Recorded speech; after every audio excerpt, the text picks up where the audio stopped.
Welcome to my senior project. My name is Yasser Naeem, and I'm a senior at Greenville Technical Charter High School. This is going to be a 3-part series where I'm going to dive into the depths of addiction. In this first video, we're going to explore what addiction does to the brain, how it rewires your brain, damages key areas, and makes quitting so much harder than people think. Let's get started. Addiction is one of the most misunderstood conditions in the world. No one ever holds back from saying, why don't you just stop? And you made this choice on your own. But in reality, everything is not what it seems. You need more than just willpower to stop. Addiction is a complex neurobiological process that rewires the brain, trapping people in a cycle that's nearly impossible to break. To really understand addiction, we need to see the unseen. We must see the part of addiction that most people aren't even aware of. We need to see what's happening on a neurobiological level. Because once you do, you will understand that addiction is much more than a bad habit. It's a disease that changes the way you think, the way you feel, and the way you behave. So let's start from the beginning. How addiction physically takes control of your brain. Our brain is the most important organ in the human body. It was quite literally built for our survival.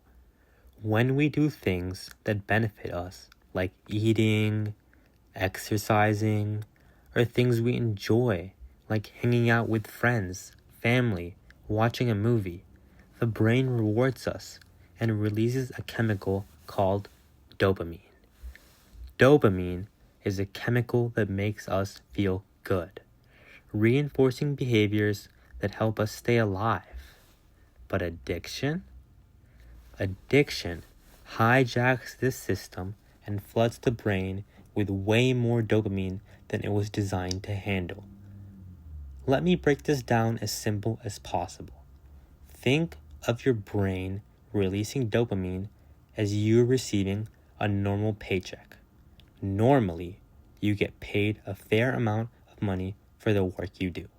Now, randomly, you receive 20 times more money in your next paycheck? It's going to feel amazing. But here's the issue with this.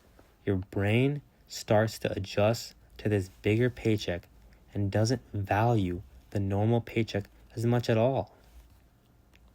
Your brain becomes used to receiving this huge paycheck from drugs and alcohol.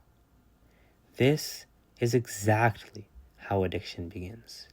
Your brain begins to lower the number of dopamine receptors to balance out the surge of dopamine it releases from drugs and alcohol. This is how addiction fries your brain.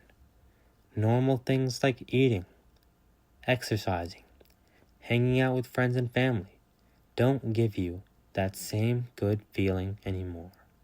You now need to do drugs or alcohol just to feel normal and okay. Most people think addiction is just chasing this urge to release this feel-good chemical. But in reality, it is also about anticipation and withdrawal. When trying to simplify the effects of addiction on the brain, it's best to break it down into 3 main parts. The 3 main parts that we're going to be focusing on in this video are the prefrontal cortex, the amygdala, and the hippocampus. Let's start with the prefrontal cortex. The prefrontal cortex is sometimes referred to as the control center of the brain. It is in charge of decision-making, self-control, and weighing consequences of certain actions.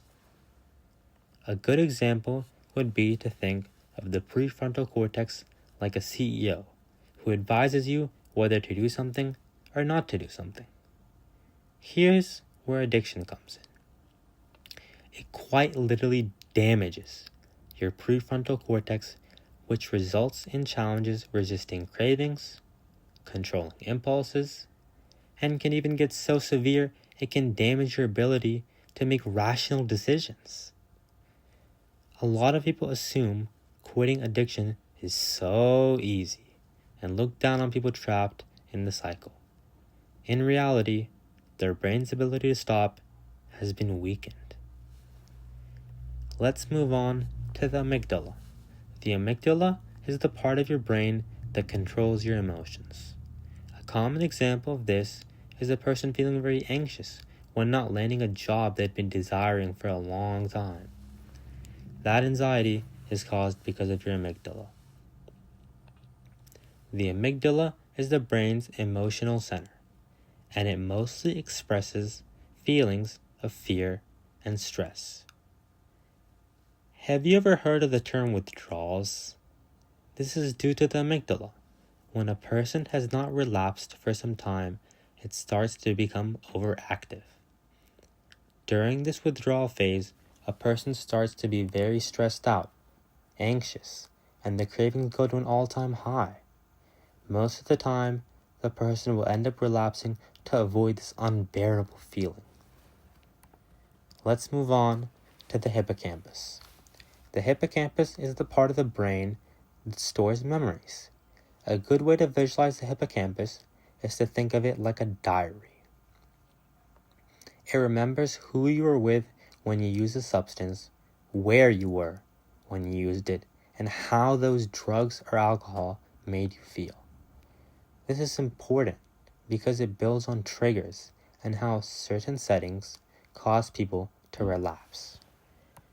It also emphasizes the need for good company, but that will be touched on in a later video. The hippocampus is such an integral part because it keeps the memories of you using the substance much after you may stop. This is why addiction doesn't just go away after a period of abandonment. Addiction is also destructive to the neurotransmitters of the brain. It is an extremely damaging neurological process that fries the brain. The first of these is glutamate, which keeps your brain running smoothly. A good way to imagine it would be to think of a gas pedal in a car. But addiction overloads glutamate. This leads to cravings getting much stronger and impulsively much worse. The second of these is opioid receptors, which help us with pain and pleasure. They are severely vulnerable to drugs like heroin and fentanyl that overwhelm these receptors. This leads to opioid receptors becoming dependent on these drugs. The third of these is GABA, which calms the brain down and helps to prevent overstimulation. Alcohol especially weakens this receptor and causes severe withdrawal symptoms like anxiety and seizures. It doesn't just end there though. Addiction is horrible for your brain as it quite literally shrinks it and rewires parts of it specifically for your addiction. The prefrontal cortex becomes weaker and makes important things like self-control harder. The amygdala becomes overactive and messes with your emotions, usually making them more extreme. The hippocampus holds on to bad memories of you using these substances, which mostly leads to withdrawals and ultimately a relapse. This is the side of addiction that people don't see. They continue to use and use these substances, not realizing what's happening on the inside of them. They're not realizing that addiction is killing their brain and programming parts of it specifically for addiction. A lot of people continue to abuse substances because they don't realize what's happening on the inside of them. They don't know what's happening in their brain. They don't know what's going on. And you know what we're going to say?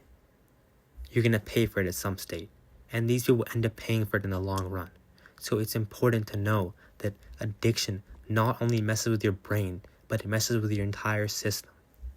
I urge you to choose abstinence. Addiction is dangerous and is extremely difficult to stop using substances. Thank you for watching the first part of this series. We've explored how addiction impacts the brain and the challenges it creates in the recovery process.